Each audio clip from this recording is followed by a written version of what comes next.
तो चलो फाइनली इतने लंबे इंतजार के बाद अपना एंटमैन फाइनली आ चुका है। लेकिन मजे की और निराशाजनक बात ये है कि इतना वेट करने के बाद अपन लोगों को मूवी से जो एक्सपेक्टेशन थी, मूवी ने लिटरली उस पर पानी फेर दिया। मैंने मूवी देखी और टू बी ऑनेस्ट मूवी मुझे अच्छी लगी। माना कि कुछ कमियां थी मूवी में, पर क्रिटिक्स ने जो मूवी की बेइज्जती करी है ना, वो बहुत बुरी वाली करी है। पर अपने लिए जो सबसे ज़्यादा इंपॉर्टेंट है वो है मज़े, जो ये मूवी अपन लोगों को देती है। तो इस वीडियो में अपन इस मूवी की स्टोरी के साथ साथ इसके एंड क्रेडिट सीन पर भी बात करेंगे। तो फिलहाल सीधे आते हैं वीडियो पे। So let start and welcome to series verse. तो स्टार्टिंग में अपने को देखने को मिलता है कि दुनिया को बचाने के बाद स्कॉट अब एक सेलिब्रिटी बन चुका है। लोग उसका ऑटोग्राफ लेते हैं, उसके साथ फोटो खिंचाते हैं और उसे फ्री में सामान भी देते हैं। और कुछ का तो ये भी मानना होता है कि यही स्पाइडरमैन है। और स्कॉट भी इन सब के पूरे मजे ले रहा होता है। स्कॉट एवेंजर से संन्यास ले चुका होता है, बोले तो उसने सारा काम दाम छोड़ दिया है और घर पर बैठ गया है। पर एवेंजर को जब भी उसकी जरूरत पड़ेगी वो मदद के लिए तैयार है। और स्कॉट ने अपनी एक बुक भी लिखी होती है जिसका नाम होता है लुक आउट फॉर लिटिल गाय। खैर, तो स्कॉट को पता चलता है कि कैसे उसकी बेटी पिम पार्टिकल का यूज कर रही है। और स्कॉट का मानना होता है कि वो लोग ऐसे ही मुंह उठा के कहीं भी इस पिम पार्टिकल का यूज नहीं कर सकते, क्योंकि अगर ये किसी गलत हाथों में लग गया तो दुनिया खतरे में पड़ सकती है। इस बीच स्कॉट को ये भी पता चलता है कि होप, हैंक और केसी उससे छिप आकर क्वांटम रेल्म पर रिसर्च कर रहे हैं, ताकि वो लोग उसके अंदर जाए भी ना उसके बारे में पूरी जानकारी निकाल सके। बस इसके लिए उन्हें रेल्म में एक सिग्नल भेजना होगा। पर जैसे ही कैसी रेल्म में सिग्नल भेजती है, जेनेट उसे ऐसा करने से मना करती है। पर तभी वहां से एक एनर्जी निकलती है और सब के सब रेल्म के अंदर खींचे चले जाते हैं। रेल्म में पहुंचते ही कैंग को इनके बारे में पता चल जाता है, क्योंकि कैसी ने जो सिग्नल भेजा होता है उसे मोडॉक ने कैच कर लिया था और वो लोग इन्हें ढूंढने लग जाते हैं। होप और हैंक को पता चलता है कि क्वांटम रेल में वैसा नहीं है जैसा वो लोग सोच रहे थे, और जेनेट ने उनसे काफी कुछ छिपा रखा है। और यहाँ पर अपने को बताया जाता है कि जब जेनेट क्वांटम रेल में फंसी हुई थी तो उसकी मुलाकात कैंग से हुई थी और उसने कैंग की जान बचाई थी।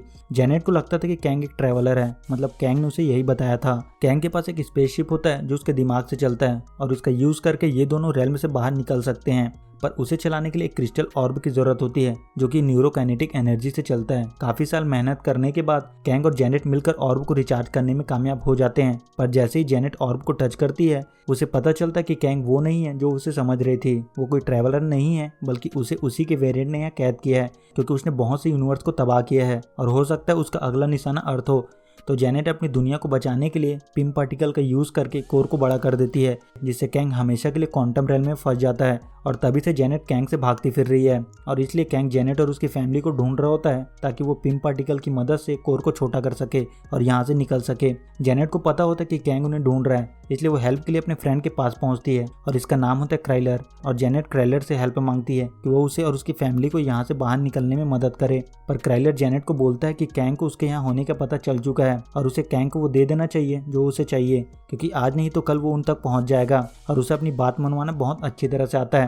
पर जेनेट उसकी बात नहीं सुनती और वो लोग उन्हें मारपीट कर वहां से भाग जाते हैं। दूसरी तरफ स्कॉट और कैसी को क्वांटाइन सिविलाइजेशन को लोग कैद कर लेते हैं और इनके लीडर का नाम होता है जेंटोरा। स्कॉट किसी तरह उन्हें समझा बुझा लेता है कि वो लोग उन्हें नुकसान नहीं पहुंचाना चाहते, वो लोग बस यहाँ से बाहर निकलना चाहते हैं। पर जैसे जेंटोरा को पता चलता है स्कॉट जेनेट को ढूंढ रहा है, वो इन दोनों को वहां से बाहर निकालने की कोशिश करती है। पर मोडॉक अपनी आर्मी के साथ वहां पहुंच जाता है और कैसी और स्कॉट को पकड़ लेता है। वैसे तो सबको पता है कि मोडॉक अपना डैरेन क्रॉफ है, पर अगर किसी को नहीं पता तो मैं बता दूं कि डैरेन क्रॉफ एंटमैन 1 का विलन था। हाँ, वही पीले सूट वाला। खैर, तो कैंग स्कॉट और कैसी से मिलने पहुंचता है। कैंग ने अपने काफी टाइम वेस्ट कर दिया होता है और अब बस उसे यहाँ से बाहर निकलना था। और कैंग चाहता था कि स्कॉट पिम पार्टिकल की मदद से कोर को छोटा कर उसे लाके दे। और कैंग स्कॉट को बोलता है कि अगर उसने ऐसा नहीं किया तो वो उसकी बेटी को मार देगा। और अब स्कॉट के पास कोई और रास्ता नहीं होता और वो उसकी बात मान जाता है। पर जैसे ही स्कॉट कोर के पास पहुंचता है, स्कॉट की बॉडी इंटेंगल हो जाती है। बोले तो उसके काफी सारे रूप बनने लगते हैं। स्कॉट काफी कोशिश करता है पर वो कोर तक नहीं पहुंच पाता।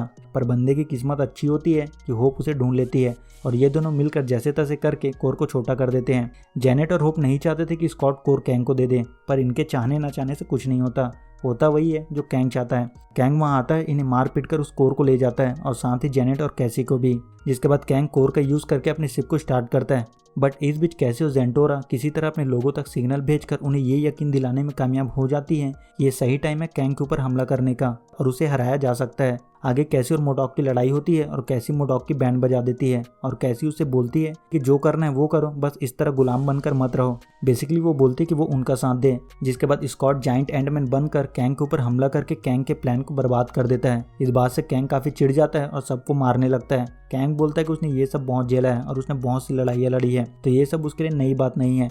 स्कॉट और होप भी उसे रोकने की कोशिश करते हैं पर वो बहुत ज्यादा ताकतवर होता है। पर तभी हैंक की चींटी और मोडॉक दोनों कैंग के ऊपर हमला करते हैं और उसे रोक देते हैं। जिसके बाद स्कॉट डैरेन से मिलता है और डैरेन स्कॉट से बोलता है कि उसने उसे हमेशा अपने भाई की तरह माना है और कम से कम वो एक एवेंजर की तरह मर रहा है। जिसके बाद जेनेट पोर्टल खोलती है और ये लोग रेल में से बाहर निकल जाते हैं। पर जब स्कॉट बाहर जाने वाला होता है कैंग उस पर फिर से हमला करता है। स्कॉट को बाहर ना आते देख होप उसकी मदद के लिए आती है और फिर वो दोनों मिलकर कैंग को हरा देते हैं और कैंग एनर्जी में गायब हो जाता है। जिसके बाद कैसी दोबारा पोर्टल स्टार्ट करती है और होप और स्कॉट यहाँ से निकल जाते हैं। स्कॉट अपने नॉर्मल लाइफ में वापस आ जाता है पर उसके मन में अभी भी डाउट होता है कि कहीं उसने कुछ गलत तो नहीं किया और कहीं कैंग बाहर आ गया तो उसकी वजह से सब मारे जाएंगे। खैर, तो अब आते हैं अपन मिड क्रेडिट और पोस्ट क्रेडिट सीन पर। और मैं बता दूं कि ये दोनों क्रेडिट एमसीयू के फ्यूचर पर बहुत बड़े इंपैक्ट डालते हैं। मतलब बोल सकते हैं कि इससे पहले किसी भी पोस्ट क्रेडिट सीन ने नहीं डाला होगा। तो सबसे पहले बात करते हैं मिड क्रेडिट सीन के बारे में। तो यहाँ अपने को कैंग ऑफ काउंसिल दिखाया जाता है जो कि बिल्कुल कॉमिक से उठाया गया है। यहाँ पर अपने को कैंग के 3 वेरिएंट देखने को मिलते हैं। एक होता है स्कारलेट सेंचुरियन, दूसरा होता है रामाटूट जो कि हो सकता है कि आने वाले फैंटास्टिक फोर मूवी का विलन हो, और तीसरा होता है इमोर्टस।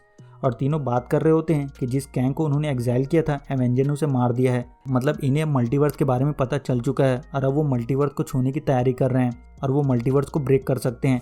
तो उन्हें ब्रेक करने से पहले उन्हें सारे कैंग को इकट्ठा करना होगा और इनको इकट्ठा करता है इमोर्टस। और यहाँ अपने को पता चलता है कि उन्होंने सारे कैंग को बुलाया है, मतलब मल्टीवर्स में जितने भी कैंग हैं उन सबको।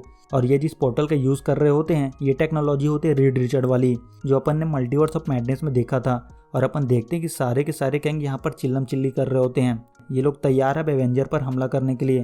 तो अब बोल सकते हैं कि कैंग डायनेस्टी अब शुरू होने वाली है और सारे कैंग एवेंजर के पीछे हाथ मुंह धोकर पड़ने वाले हैं। और अब बात करें पोस्ट क्रेडिट सीन के बारे में तो यहाँ पर अपने को एक बंदा देखने को मिलता है और ये होता है विक्टर टाइमली जो कि कैंग का ही एक वेरिएंट होता है। और अगर इसकी हिस्ट्री की बात करें तो प्राइम कैंग मल्टीवर्स को कॉन्कर करते जा रहा था पर एवेंजर्स ने उसे रोक दिया और फिर प्राइम कैंग छिप छिप आकर 1901 में पहुंचता है और अपना नाम रखता है विक्टर टाइमली और फिर धीरे धीरे इवेंट सेट करता है एवेंजर्स को हराने के लिए। इसमें वो अपनी फ्यूचर टेक्नोलॉजी का यूज़ करता है और अपनी एक टाइम इंडस्ट्री खड़ा करता है और इसके नाम का एक शहर भी होता है जिसका ये मेयर होता है। तो टाइमली बोलता है कि टाइम इज़ एवरीथिंग, टाइम जो है वो उनकी लाइफ को शेप कर सकता है पर शायद वो लोग टाइम को शेप कर सकते हैं। और यहाँ अपने को लोकी और मोबियस को दिखाते हैं। लोकी मोबियस को बताता है कि ये वही बंदा है, यही वो थ्रेट है।